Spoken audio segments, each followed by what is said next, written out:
Well, Mrs. B, thanks so much for coming out here today. Thank you. I appreciate you doing that. You were born in the late 1800s near Minsk. I think I'm 99. I think it's 1884. 1884. And your father was a rabbi. Your mother ran We a had a grocery. little grocery store. Yeah. What was it like back then when you were growing up? When we had bread, we were lucky. Really? We struggled terrific. You had a I lot. told my mother when I was 6 years old that when I'll grow up, I'll find a job in a big town. I go to America and I'll bring her over, and all my wishes come true. Really? I came in 1917. Right. In 1922, I had my mother, my father, and 7 brothers and sisters. They lived with me 3 years till they learned how to talk. Yeah. Then they went to work. They all went in business, and we were all successful. You got them all over here. And my mother was the Queen of America. Really? Just like I promised her. I understand that you lived in a small room. I'll tell you one thing. When you came, the American people, the middle class, were one of the best in the country. I wouldn't say for the stock up, but they were nice to me. Really? The bank never loaned me a penny. Right. The big shot told them not to loan me. For 37 years, the customer loaned me money. They built me the business. And they were so wonderful. That's why I built a home.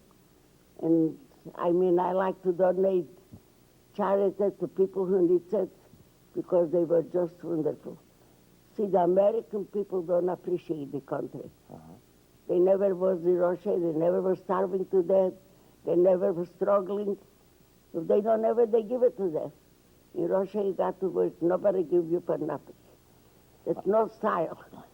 And if you don't have work, you starve to death. I understand you went to work at the age of 13 in a dry goods store. In a big store, in a big town, Russia. Yeah, And 75,000 people. And I was there 8 years. When I was 16, I was a manager of 6 married men. And I made more money than they did. pretty unusual for a woman to be managing men in those days. Well, God gave me a gift. I was never lazy, and I never lied, and I never cheat. And my boss used to tell me, you're the only one in Russia. There is nobody like you. Now you're the only one like you in America, I think. I never had a chance to go to kindergarten. And I built a big business in an honest way. Never lied, never cheat, never was lazy, never got stuck up. Why was it your dream to come to America?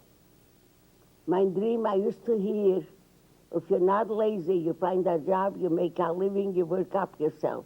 So when I was 6 years old, I told my mother, some days I'll grow up, I'll find a job, I'll have enough money to go to America, and I'll bring you over, and you'll never struggle.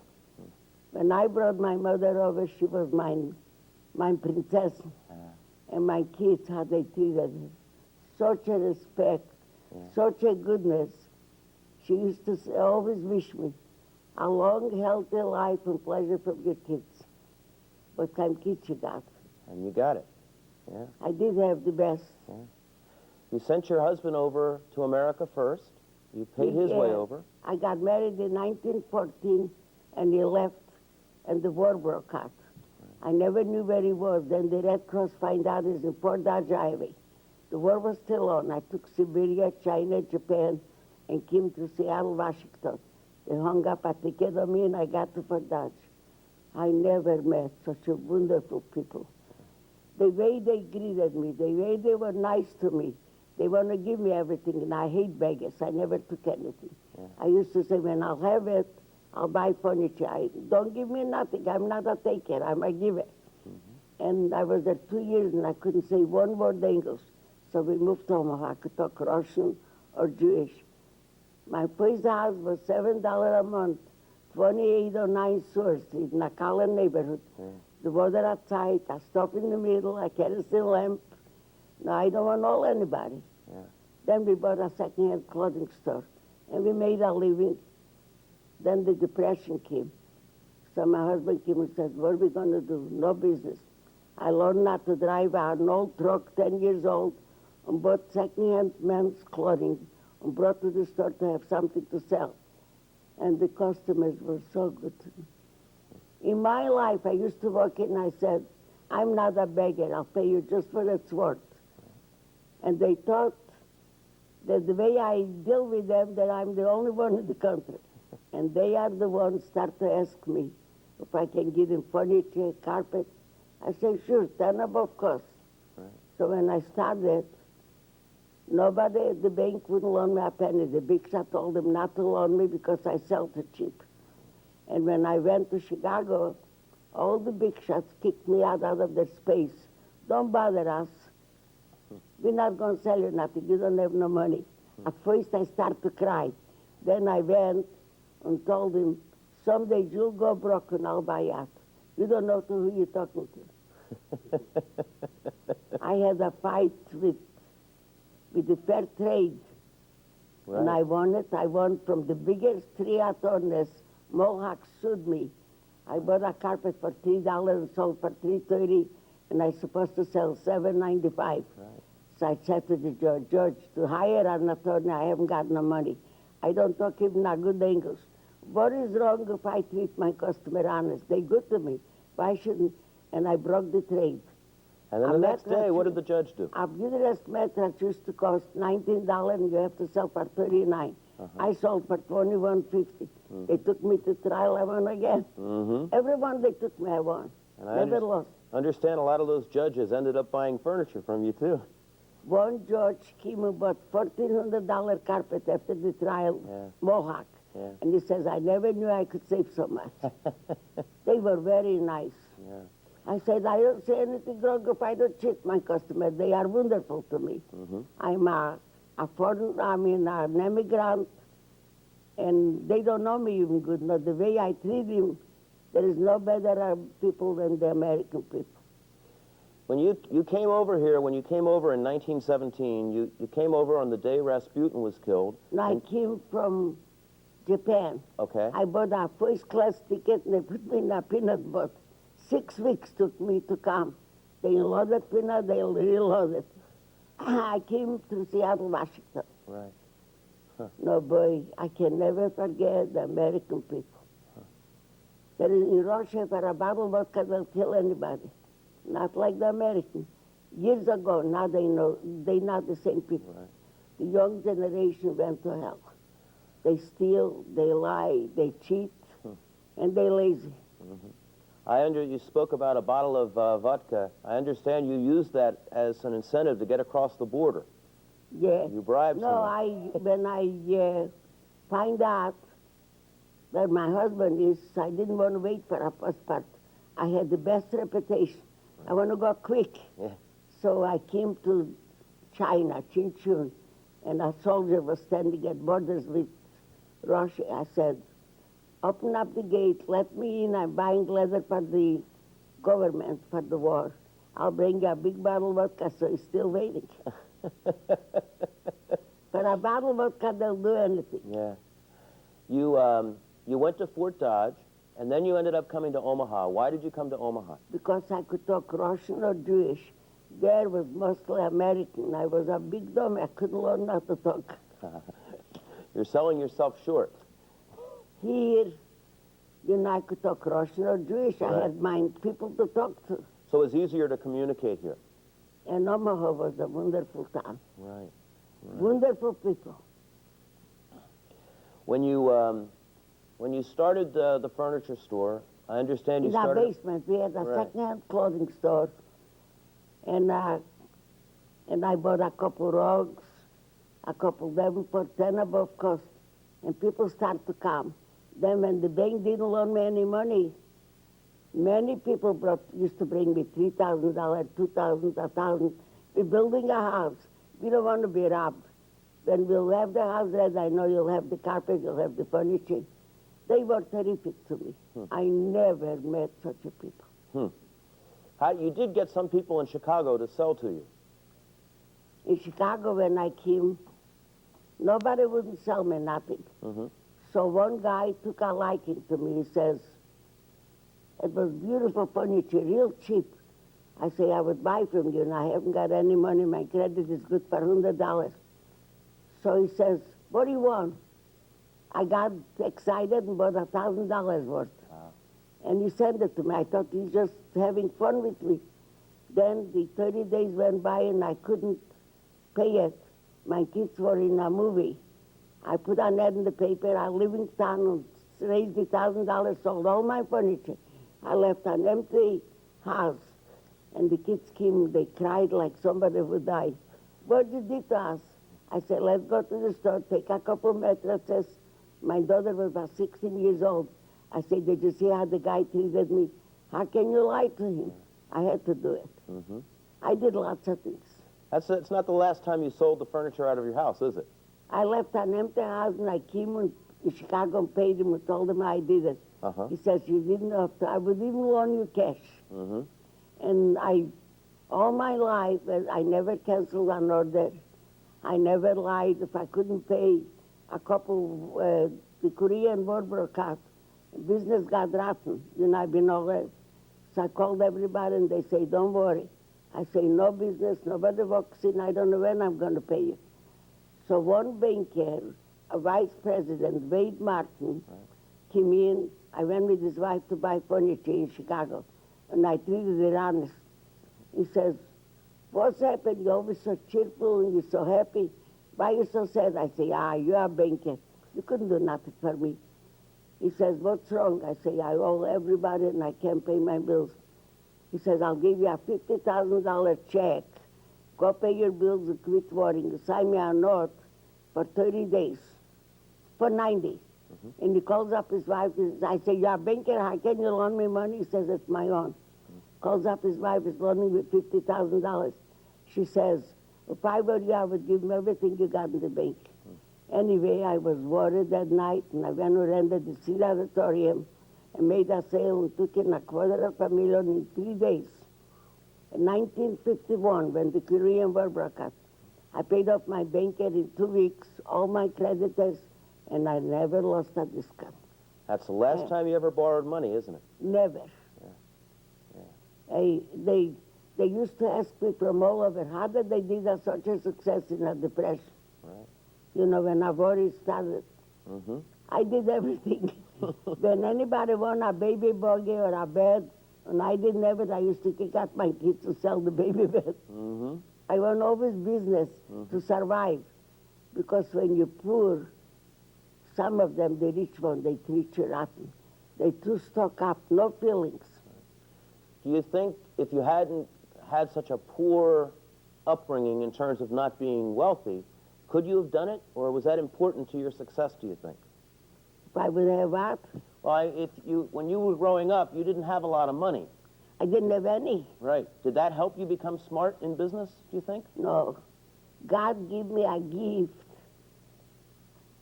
Honestly, dependable, not lazy. Mm-hmm. And that's what started in Russia. Mm-hmm. My boss used to tell me, you're the only one in Russia. Mm-hmm. When he told me, let's go home, I say, the material is all messed up.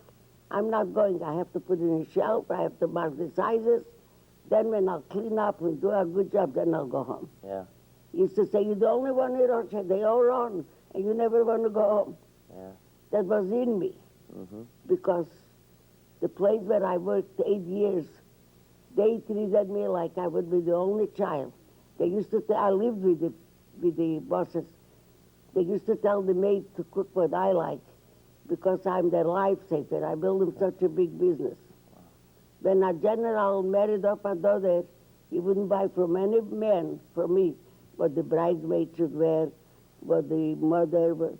And after the wedding, they used to bring me flowers. I could open up a flower store.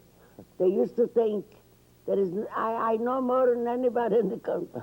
I always told the truth. Yeah. I hate a liar. Yeah. And I never got stuck up. Mm-hmm. When anybody used to come to me, I was poor. Say they would buy a high chair, the baby needs it, but they haven't got the money. I say, here is the high chair, when you'll have it, you'll pay me. I mean, and they liked me for that. Mm-hmm. For a baby buggy or anything what they need. One woman, her husband worked for the Union Pacific. He got laid off, had 8 kids, and I sold her a washing machine on credit. They came to take the washing machine back. She cried, what I'm going to do with it? I said, here is $10, go pay you for 2 months. Then your husband will find a job, you'll pay me. She paid me back, and all the 8 kids were my customers when they grew up and got married. You know, I have feelings for people. Right. And they remembered that. People remember that. I never met such a wonderful people. The way they treated me. If I didn't come in time, they say, never mind, we'll wait. You'll get it. You were even saying it before. Your mottos are to sell cheap, tell the Tell truth. the truth, don't cheat Don't cheat. nobody, and don't be lazy. Right. That's my slogan. Yeah. Yeah. And don't be a stock up. Right. You know, you never know what tomorrow will be. I got money and I'm not broke. No, I don't feel that I'm somebody. I run home and broke my arm. What good are you? I've heard that you said that as long as you're active, you'll have a long life. And you've... Yeah, I went to the doctor. He took my blood pressure when I broke my arm. He says, hey, don't worry, you got 20 years more. What are you going to do in the 20 years? Let's get first by 100 years. December 15, I'll be 100. You know, speaking of that, I understand that you didn't celebrate your birthdays until you were 80. 80, yeah. Why? I never had a birthday. We were always poor. I was always broke. And I don't believe in birthdays. But the kids, they wanted to celebrate on 80. Since then, every year they celebrate. They even hire an orchestra music in Highland Club. And they have my grandkids, my kids. They have such a good time they can never forget. Why, when everybody else was marking things up so much and charging so much for furniture and stuff, why Well, did you I'll tell decide to do it that something. way? The American people, they watch their hours terrific. They lazy. They don't have no responsibility. Even the people who goes in business, they want to be big shots. Then they go bankruptcy. I think bankruptcy is a rotten job. You always could see when you're done. You're going to go bank. Don't cheat people. Right. How can you live and buy beautiful homes and go on vacation, have a good time, and go bankruptcy? I don't believe in it. Today I got money. When my kid spends too much, I tell him, how have you got a heart? In Russia, we were glad when they had bread. You're spending too much. When I sold it, I give each one $15 million. So they have a good time. When we were poor, my kids are out of this world. The respect, the love, the goodness. Now you never can find it. What, I've understood that one of the things that you like to do is to drive around to the competition and look in their windows. Tell us about that. I like to shop stores when I was younger to give it back competition. I mean, I always watched mine how to fight back because I was mad when I was poor. They were very rotten to me. I walked in Mohawk Space and I want to look what they got. They kicked me out like a trash. They wouldn't let you stay. Don't bother us. We're not going to sell you nothing. You don't have no money. I started to cry. Then I went back and I said, someday you'll go broke and I'll buy out. Don't be such a smart aleck. When Alexander Smith went bankruptcy, the manager would kick me out, came to sell me. I said, get the hell out of here. I don't need you. You remember what I told you? I'm different. And I'll tell you something. All the manufacturers are very crooked today. They like to pay off the biggest thieves to buy that I should know what they're buying. And I don't like that either. I'm plenty mad on that. One company sent one of my guys $3,000 home a check kickback. And in the store they send to fill out the tax what you have to pay. Otherwise I would never know it. I mean, they're very rotten. Honesty pays off, doesn't it? They are not straight. The biggest millionaires are the biggest crooks. Just like the what do you call it? The one that calls up and tells you want a car, send me a check. Oh, sure, right, yeah. The teletype, what do you call it? Telephone? The biggest crooks. Only gangster works there, and they don't care. No feelings. When you would drive around to the different stores, what would you learn when you'd look in their windows? What'd you look for? Well, I looked at display, and what they got, and how much they sell. I used to send shoppers and beat them. Anyway, that you can't do that overnight. I'll tell you, I went with Kidder Clover potato chips, Lipo, to buy furniture. And in Chicago, they paid me 10% above cost. They bought $4,000 worth of furniture. And when I arrived, he paid me $400, and I thought I'd become the biggest millionaire. Then he came in March and says, come and see my house. It's beautiful, 128 in Dodge. The big house was nicer than my mother had in Russia. Yeah. I say, never in my life I'm going to live in a house like that. He says, you never can tell. And 6 years later, he went in the Douglas County Bank, and the manager from the Black Angels deposited a check, $600. Comes to me, he says, I don't want the tip on the yard, and I want to sell the farm, 385 acres, and the house cost about $200,000 in 1948. Only you should buy it. I say, what do you want? He says, $375,000. I said, I'll give you 300. You got a farm. I told him, yeah, I'm drunk. I don't have 3 pennies. He says, if you find somebody with money, you'll have it. If not, I still got a farm. I find my son's uncle had sold a mattress company in Lincoln, and he invested the $300, the $300,000, and become a partner with me. His money, my brains. Anyway, I'll make it short. Okay. My own attorney, Ben Shire, fooled me. He sold 100 acres to Maynard for $3,000 an acre, was worth $25,000. Make the story short, we made $8 million selling that, and I still got the house with 31 acres. Wow. He got $4 million, I got $4 million, for being honest to people. Right. He says, everybody will buy my farm now, only I want you should have. How did you make the mart so big? How did it become? How did the Nebraska Furniture Mart grow and become so big?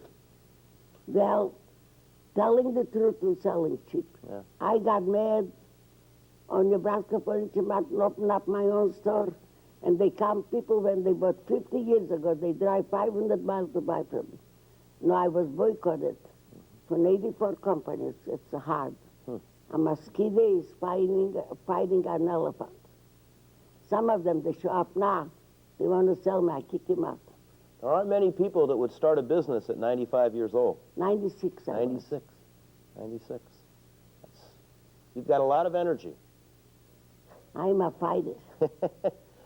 I've heard you said that you couldn't wait for Mondays, that you hated to be home. You always wanted to be in the store. It's too lonely to be in an empty house. Yeah. You know, when you have a family, you had happiness, and then they got married, my husband died. It's a jail to be home. I like to be with the people, and I like my customers. They were wonderful to me. I never saw such a friendliness, such a goodness. When anybody at my truck, when they see next door the neighbor bought, they used to call me up. How happy I am you got the job. They were terrific to me. I give the first $1 million to build the old people's home. Right. 4 years ago, I find out a lot of people got high blood pressure, sugar, diabetes. I give them $500,000 to build a kitchen. They should eat what they're supposed to, and they treat them terrific. There is wonderful nurses, doctors, clean. They take care of them. They take them to zoo. They take them to Kansas City. And every Sunday they have a concert free. You know, they play all kind of music. Right. I mean, that's a home, but they good care of people. Yeah. And they have you to thank for it. It's a charity. And a lot of rich one pays a lot. So they have enough money, and a lot of them donate them. You've given a lot back to the community. What does that do? I give them every year. I mean, I patronize them because they take care of the old people. Good. Right. Respectable. Right. They take him every week in a restaurant, All of them, the one that could walk, the one that got the brain. Some of them put things, they lose their mind, they don't know where they are. Alzheimer's, what do you call it? Yeah. What do you get out of that, giving back to the community? What does that mean to you to be able to do that? Well, I enjoy helping people, the one that's helpless. You know, when you're old and depressed and you're poor and people don't want to look at you and the kids don't want to keep you, I think it's a wonderful home. When you go there, you wait for the devil. You don't come back home. I wouldn't want to be there. You know, if I'll get sick, I'll have nurses, doctors. I got enough money to take care of myself in my own home. It means a lot to you to be living in your own home, doesn't it? I got a beautiful home. Lipple's home is empty. My kids wouldn't let nobody rent it. They afraid they'll ruin it. A swimming pool, 40 by 60 for summertime. Heated, a guest house, 200 people. They having parties the times. Yeah. No, I live next door to my daughter, right by the university. Yeah. That's nice. Yeah. That's nice. So if I call it up, I forgot to buy bread or anything, I come home at this. I got wonderful kids. Yeah. You and your children have a special relationship, don't you? I mean, they were so good to me. Yeah. When I broke my arm, my poor daughter slept over my house. They couldn't get a noise at night. I couldn't get out of bed. She's next door. And anything I need, they run in fire in the border. My daughters, and I got a son, 1 in a million. And I wouldn't, the grandkids are not as close. You were the first woman to receive the honorary doctorate in commercial science from New York University. New York and Creighton and Nebraska University. And I got an award from the Nebraska branch in Washington, D.C. They had a big party and they gave me an award. No, Buffett is the one that arranged everything. He wrote in all the magazines, I'm the only one in the country. And when I was chairman of the board, they paid me $300,000 a year. When I was 90 years old, I used to tell him, I'll take inventory of market value. I don't want $1 for $1. You should pay income tax for nothing. He says, what do you ask me? What you got in one finger, I don't have in my head. He's a gentleman. When you signed the deal with Warren Buffett to sell the Furniture Mart, it was a handshake deal, wasn't it? He heard I want to sell it. I got tired of the help, they're lazy. He came and says, you want to sell your store? Yeah, today is my birthday, I want to buy your store. I said, okay, I'll sell you. What do you want? 60 million. He shook hands with me. In 10 minutes, he brought me the check. He never took inventory. He used to say, ever you say. Because you were always he bought honest. $100 million value when he bought it. He was smart. His stock went up from 1,000 to 12,000. And I think when they start to sell it, they're going to lose it. It's not worth that much. The people are fooling themselves. He tells them, don't sell. You never start to sell. They'll drop plenty. Way overcharged. The reason you did a handshake deal was because he trusted you, because you were so honest. He was such a gentleman. He came to every party. They give me an award. I mean, he's always nice. But a year ago, 99 birthday, he brought me 2 dozen roses, 5 pounds sea candy. I said, my goodness, I'm honored. He says, in my book, you're the only one in the country. Yeah. Everything I ever told him, he used to say, don't ask me, you could do. When anybody was stealing, I used to say, I don't understand. I'm tired of that thief, and I want to be, he should be fired. Right. No, my grandkids didn't. They didn't agree with me. I understand that it wasn't the first time he wanted to buy your store, but another time he didn't offer you enough. 7 million. Then he paid me 60. You were smart to hold out. Not to hold out. I should never sold it either. Because the help is so, too many thieves. I had 200 thieves in 4 years in my store. They were stealing truckloads, carpet, and selling people who buy stolen stuff. See, the store is big. I'm in one side, they're in the other side, and they were partnered with the cashier, with the shipping, with the receiving. They all were partners still. I'm disgusted with them. You I said, never saw so many thieves, so many liars in my whole life. They want, they come. They don't want, they don't show up. you said once it takes a special person to be a good salesperson. What is it to be a good salesperson? Well, I got 3 immigrants. I never met such a wonderful people. One is a Russian, one is a Turkish, and one is a Lebanon. I used to have 2 thieves taking care of 8 people to give out the carpet.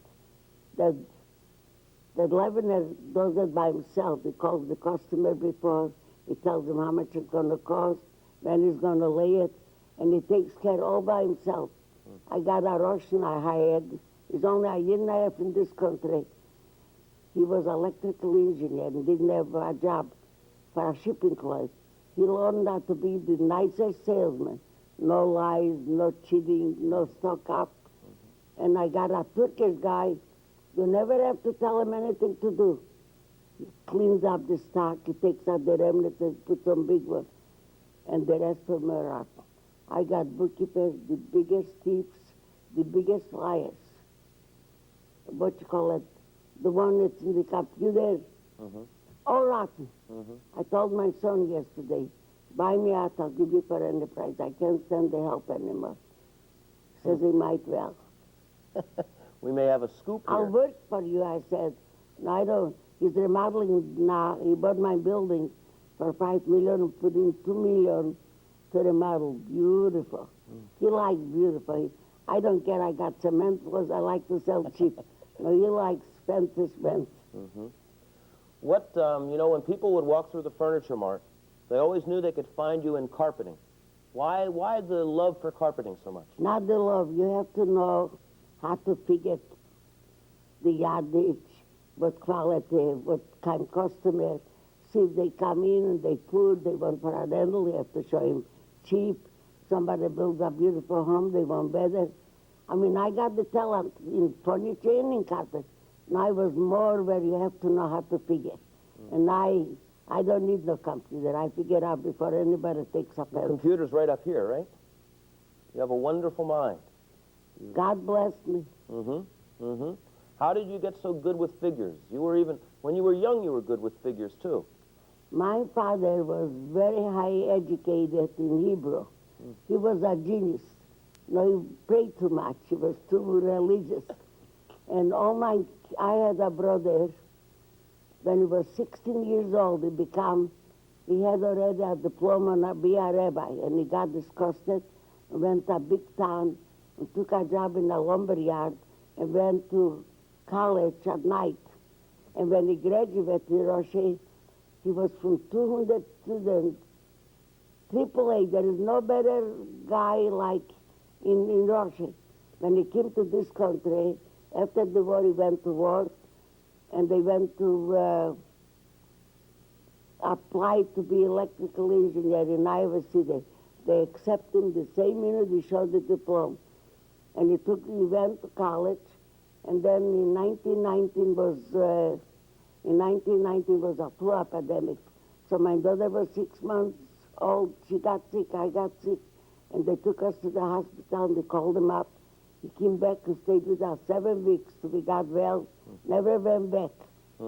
Then he went in business he got married, he went in business in, Kansas City. And he made the most successful businessman. In our colored neighborhood on Minnesota Avenue.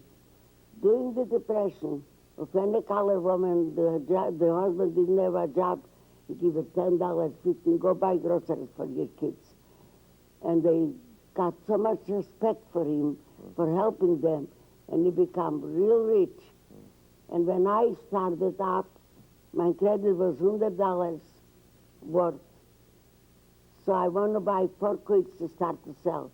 He called New York and says, give my sister anything you want. I went and bought $2,000 4 quilts in a Kim Spring, and I didn't sell it. I loaned my house, $2,000 on my house.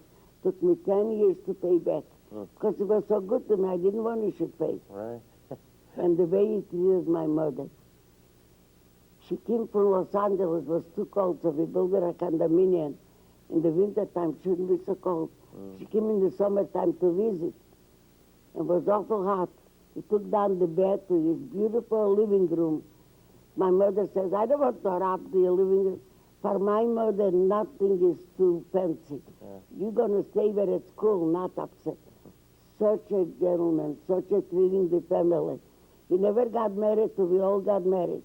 He was afraid to get married if I wouldn't let him support my mother and my kids. I had a wonderful family. My brothers and sisters, we cared for each other.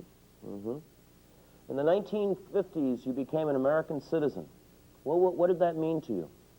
My family came in 1922. Why did you become an American citizen? Uh, Why become an American citizen? I didn't have time. I came later. I always was busy to support 9 people what I brought from Russia. 4 I had my own. I worked day or night. At night, in the middle of the night, I used to get up, take out the clinker from the furnace, cook my oatmeal for my kids, squeeze the orange juice, make warm the house. I worked day or night. My kids should go to school with a good breakfast. They meant to me my whole life. They were so good and so nice. I mean, then when the Depression came, my kids had 50 friends, all nationalities. Every night they used to come to my house to jiggerbug, to sing, to eat peanuts. And my husband, every Sunday, we used to make a picnic for 50 kids. Load up one truckload, bring him to Cardinal Lake, didn't cost anything. And then bring another truckload. And the mothers and fathers used to say, how lucky we are to have you for neighbors. The kids are so happy when they come to your house. 100 years from now, when people are reading about Mrs. B, what do you want them to remember? Nothing. I'm nobody. Oh, but you are. I just, God give me a gift to know things and to have a character, not to be a crook. I wouldn't take a penny from nobody in my life. I don't believe in stealing to get rich. I like in an honest way, work long hours, tell the truth, don't cheat nobody. That's my slogan. And God repaid me. Even I broke my arm and it healed up quick. Yeah. What advice would you give to the youth of today? What do you say to kids today who want to go into business? You can't tell them nothing. They're too lazy. I couldn't say one good word for any young kid. Maybe in a poor family, a good family teaches them and they're little. No, the people who got money and sends them to college and sends a lot of money, they come back doped up, they shoot themselves. The parents are nothing worth and the kids are nothing worth. There is no more good kids anymore. A son kills a mother. When I want to buy something, my mother, she used to say, you work so hard, how can I take it? I used to tell her, I'm the biggest millionaire when I got you. I want you to be dressed up nice. When will I have a friend like my mother? I was different. People are different today. They don't. My whole life was how to make my mother happy. How to give her respect, because we were very poor. Yeah. Oh, in the wintertime, we froze to death. In the summertime, the flies eat us up. I can never forget. When my kids become big shots, they run to Canada, to Florida, to Paris. I say, I wish you would be Russian and see the life I live. You shouldn't spend that much. At one point, somebody asked you what there was left for you to do, and you said, well, maybe write a book. Have you written that book? They offered me to make a show out of my life. I said, I don't want no headaches. I don't need no money. You know, you can't trust actors. They could take and mess it up. A book, who cares for the book? Who would be Mrs. B? What actress would be Mrs. B? I feel I'm nobody. Well, you're somebody to a lot of people here. No, only one I'm happy with my life, that I made my money so honestly from hard work. I never cheated anybody in my life. If I sell a carpet and they don't wear good, and the company don't want to replace it, I replace it and I pay for laying and taking off. I never cheat a customer. You know you're being inducted into the Business Hall of Fame in Yeah. Omaha. That's why we're here. What does that mean to you?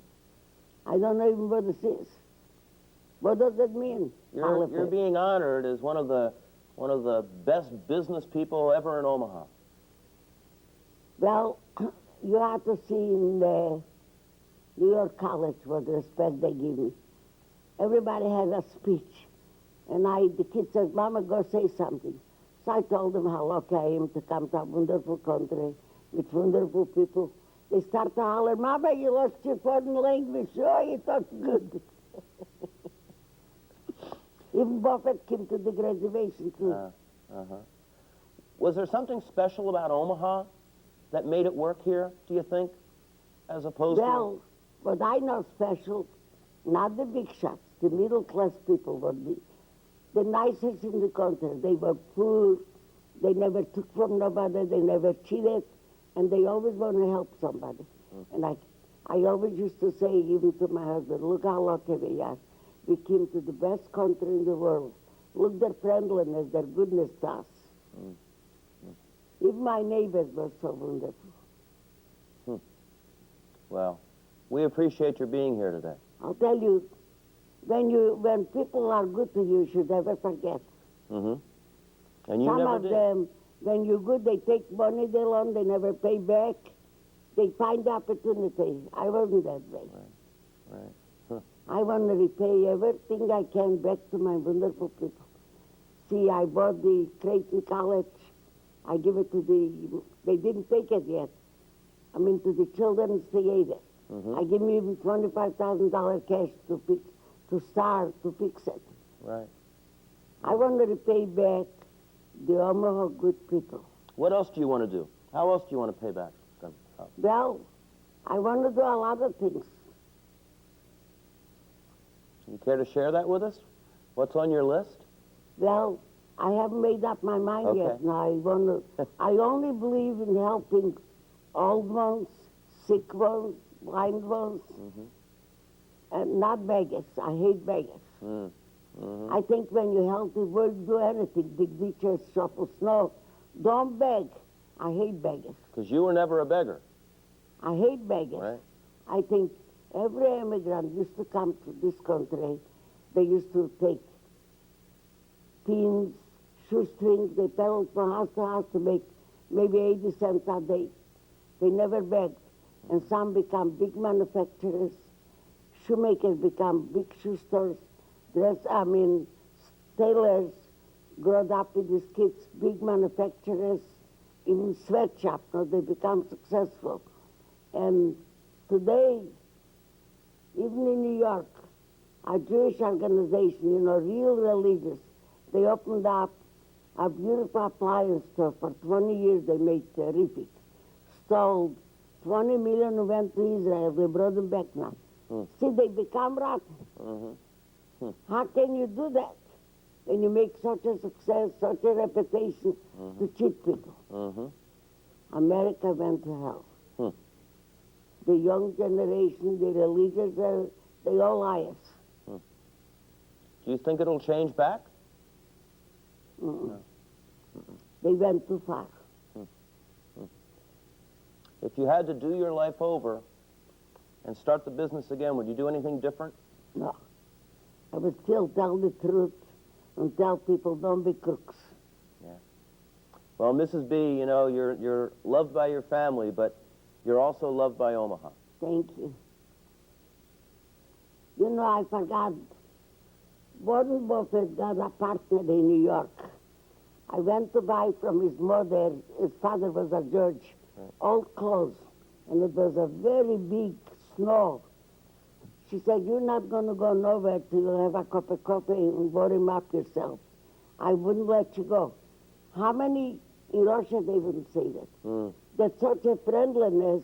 She feels sorry for me. I came in a big blizzard to buy clothes. Wow.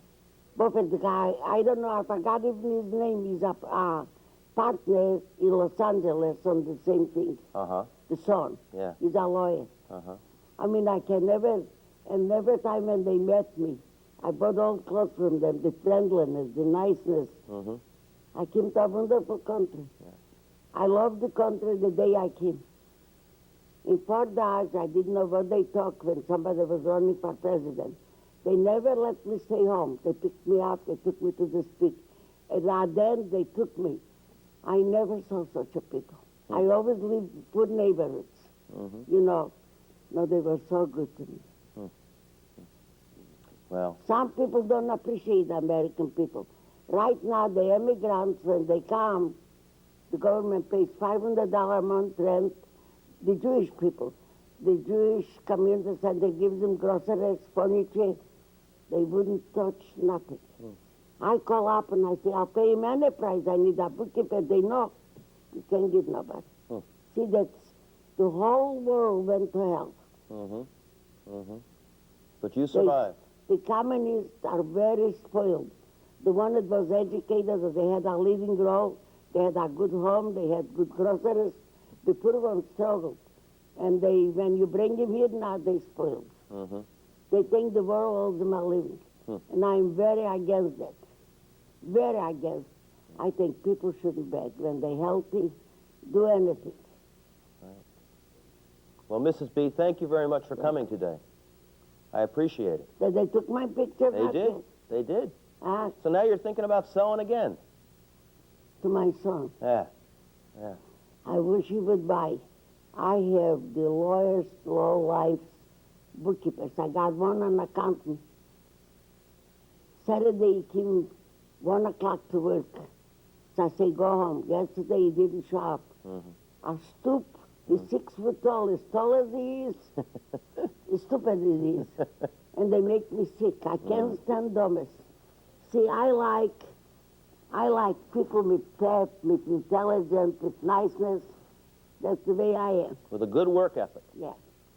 No liars. Right. No lazy. Mrs. B, thank you. Thank you very much. One guy stole from me $200,000 and I called him thief. He was a manager on 8 million. It's already 2 years he's suing me. Why I called him thief.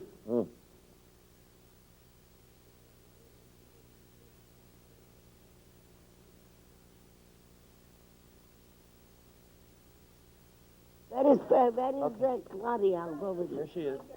Come here, honey.